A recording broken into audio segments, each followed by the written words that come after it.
Hey everyone, welcome back to Movie Reviews for Life. Sorry I didn't have this review up yesterday. You know, I kind of wanted to sit down, watch the film, get kind of a little bit more to say than just 4 minutes. Because although I said what I had to say, and for the Rocky 2 to 5 videos, I think I could have done a little bit more. Excuse me, in terms of review, but I wanted to give this one a fair review because it is in my opinion the best of the sequels because it brings the heart of the first one back as well as the whole underdog story returns. It gives something new. It makes you feel even more for Rocky because of what he's going through in this film. All right, so basically, Rocky is about 60 years old. He's been retired. He owns his own Italian restaurant now called Adrian's. And Adrian has passed away. She had cancer. And so basically all he has is his son and his brother-in-law. His son kind of resents him in a way. He doesn't like living in a shadow and feels very much like everything he's gotten is because he's the son of Rocky Balboa. His brother-in-law, is one of the few people left working at that meat packing plant, and he's still somewhat of a drunk. He's like an old crab now. And what happens is, this is actually based off of something that really did happen. Back, I believe, in the 70s, Muhammad Ali and Rocky Marciano, I believe it was, were put into a fictional fight on the computer, to see who would win, and so they kind of recreate that in a way by putting Rocky in this simulation computer with the current heavyweight champion Mason the Lion Dixon, which is played by Antonio Tarver, which is a real life boxer. And basically, this character, he's kind of an ass. He's not a bad guy, but he's an arrogant ass because everybody he's fought have gone down, and he's lost the respect of the fans because everybody thinks he's just an ass. He's arrogant. He's ignorant. He thinks everybody should be in under his spotlight type of person. And he hasn't really had to fight for anything before because of how easy the fights have been. Milo Ventimiglia, whatever it is, I can't pronounce that last name, but he plays Rocky Balboa Jr., Robert Balboa Jr.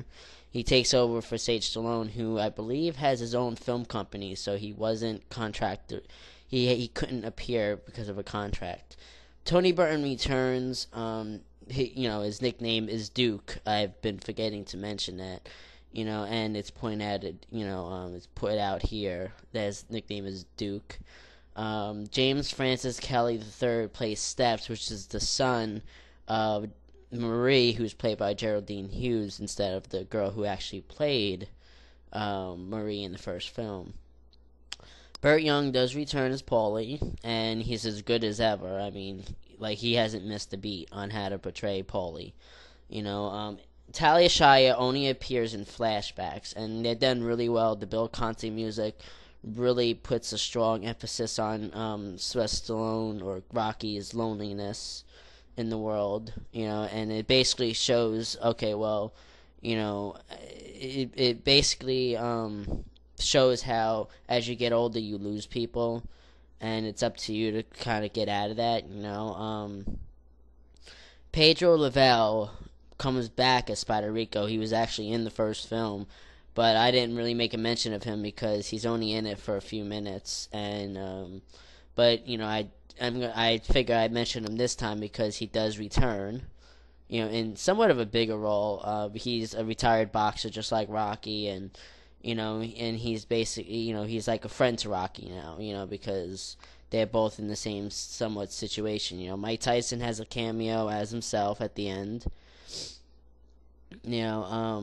I forget the guy's name who does the Are You Ready to Rumble thing at the beginning of each boxing match, but he plays a part in this too.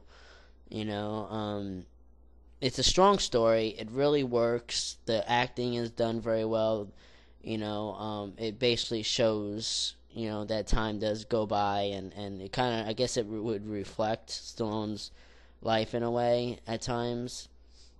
He's really in touch with the character of Rocky Balboa.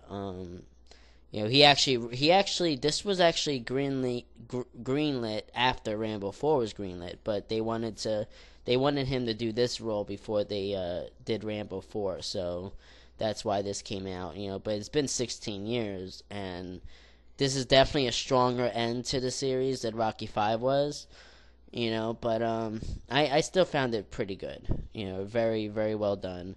Music, once again, is done by Bill Conti, and Stallone did write and direct the film. The special features on the DVD aren't as good as I would have hoped it would have been, but it's I guess it's decent for the fact that the rest of the Rocky series, except Rocky 1, has not really been given a good special edition. We get deleted scenes and alternate ending. The alternate ending basically has Rocky winning. Boxing's bloopers, Skill versus Will, the making of Rocky Balboa, which is done okay. Reality in the ring, filming Rocky's final fight, virtual champion creating the computer fight, and Stallone gives an awesome commentary. I mean, he's, in my opinion, one of the best commentators, especially when it has to do with films he's directed, or films, he did a great job in the First Blood commentary, and the Rambo commentary, and he does a great job in this. So definitely go see it.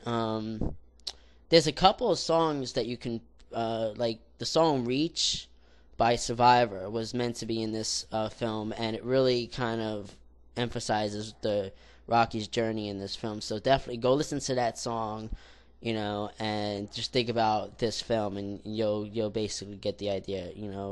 Don't know why it wasn't in the film, but could have been. My rating on this would be a 5 out of 5. But it's not as high of a 5 as, Rocky 1 is, but it's a 5 out of 5. So definitely go see it, and I will be back later.